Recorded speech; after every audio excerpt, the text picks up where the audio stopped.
মিজোরামের রাজধানী থাকছে না আর আইজল, এই নিয়ে একটা জল্পনা সৃষ্টি হয়েছিল।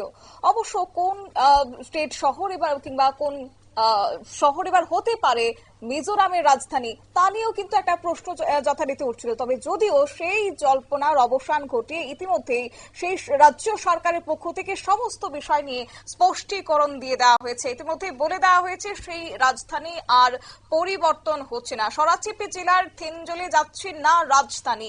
জানবো বিস্তারিত, আমাদের সঙ্গে যুক্ত হয়েছে প্রতিনিধি সম্রাট চৌধুরী। সম্রাট, কি জানতে পারছো? একদম শতাব্দী একটি বিভিন্ন আইজলের বিভিন্ন সংবাদ মাধ্যমে এবং সামাজিক মাধ্যমে শুরু হয় যে মিজোরামের যে রাজধানী রয়েছে আইজল, সেই আইজল থেকে রাজধানী সরিয়ে নিয়ে সার্চিপ জেলার থেনজলে এই রাজধানী স্থানান্তর করা হবে।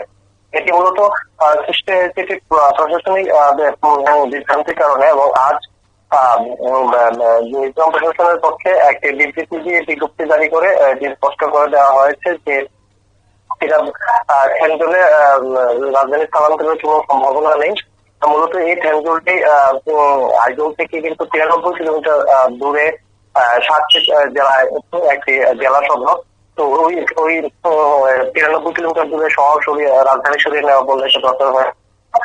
মূলত প্রত্যেকটি একটি রাজনৈতিক প্রেক্ষাপটের পরিপ্রেক্ষিতে 2018 এবং 23 সাল থেকে মিজোরামের যে প্রধান মুখ্যমন্ত্রী, সেই মুখ্যমন্ত্রী পদপ্রার্থীরা কিন্তু এই বিধানসভা কেন্দ্র থেকে কিন্তু জয়লাভ করে আসছিলেন। তার থেকে কিন্তু এই বিভ্রান্তির এই যে তথ্যটি, এই তথ্যটি থেকে কিন্তু মূল বিভ্রান্তির সূত্রপাত।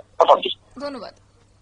আপনারা শুনলেন, অর্থাৎ এই মিজোরামের স্টেট ক্যাপিটাল এবার যথারীতি যেমনটা ছিল আইজল, সেই আইজলই থাকছে। ইতিমধ্যে সরকার পক্ষ থেকে বিবৃতি জারি করে জানিয়ে দেওয়া হয়েছে দীর্ঘকালের পর নাকি বদলে যেতে পারে মিজোরামের রাজধানী, জানিয়ে জল্পনার এবার অবসান ঘটিয়ে দিয়েছে সেই রাজ্যের সরকার। নিয়ে নিচ্ছে ছোট্ট একটি বিজ্ঞাপন বিরতির সঙ্গে থাকুন।